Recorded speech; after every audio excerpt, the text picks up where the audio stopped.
Hi குட்டீஸ், உங்கள் வீட்டில் அழகாக பார்பிக்கு ட்ரெஸ் தைக்கணுமா? இதை உடனே ட்ரை பண்ணி பாருங்கள். ஏதாவது ஒரு கிளாத் எடுத்துக்குங்க. அதில் வந்து அந்த பார்டர் வந்து நான் மேலே சட்டைக்கு கட் பண்ணிட்டேன், கீழே பாவாடைக்கு வந்து ப்ளைன் கிளாத் கட் பண்ணிட்டேன். இப்போ அந்த பார்டர்லேயே கொஞ்சம் கிளாத் எடுத்து வச்சுட்டோம். அது எதுக்குன்னா கைக்காக.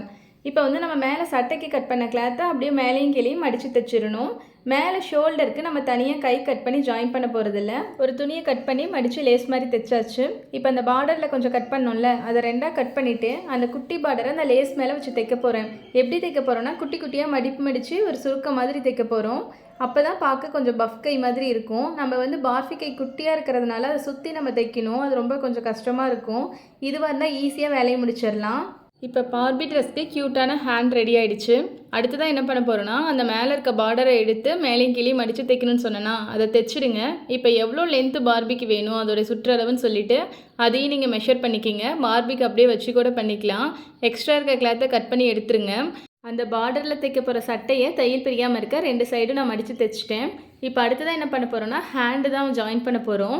ஹேண்டுக்கு ஜாயின் பண்ணுறதுக்கு முன்னாடி எவ்வளோ லென்த்து வேணும்னு சொல்லிவிட்டு அந்த ஹேண்டை வச்சு பார்த்துருங்க. அதை முதல்ல 2ஆக மடிச்சுட்டு ஷோல்டரில் எவ்வளோ லென்த்து வேணும் பார்பிக்கு, எவ்வளோ பிடிச்சா கரெக்டாக இருக்கும் நிக்குக்கு அப்படின்னு சொல்லி வச்சு பார்த்துட்டு இப்போ அந்த சட்டை துணியில் வந்து முன்பக்கமும் பின்பக்கமும் வர மாதிரி அந்த லேஸை ஜாயின் பண்ணிடுறோம். அவ்வளோதான், ரொம்ப சிம்பிளாக இது ரெடி ஆகிடுச்சு. இதில் நீங்கள் எந்த கலர்ஸில் வேணாலும் ஈஸியாக தைச்சிக்கலாம். அடுத்ததான் நம்ம பண்ண போகிறது பாவாடை. ஒரு லென்த்தாக கிளாத் எடுத்துக்கிட்டேன், அடியில் மடித்து தைச்சாச்சு. மேல் பக்கம் வந்து நம்ம பட்டு பாவாடைக்கு சுருக்கமாக வச்சு தைப்பாங்கல்ல, அந்த மாதிரியே மேலேயும் கீழேயும் மடிச்சுட்டு மேலே தையல் போட்டுருங்க. இப்போ மேலே கட்டுறதுக்காக பாவாடைக்கு வந்து நம்ம எலாஸ்டிக் யூஸ் பண்ண போகிறோம். இது குட்டி பாவாடைங்கிறதுனால எந்த எலாஸ்டிக் யூஸ் பண்ணுறோன்னா, மாஸ்கில் வந்து காதில் மாட்டுவோம்ல ஒரு எலாஸ்டிக், அது வேஸ்ட்டான மாஸ்கில் இருந்து அந்த எலாஸ்டிக்கை மட்டும் எடுத்துருங்க.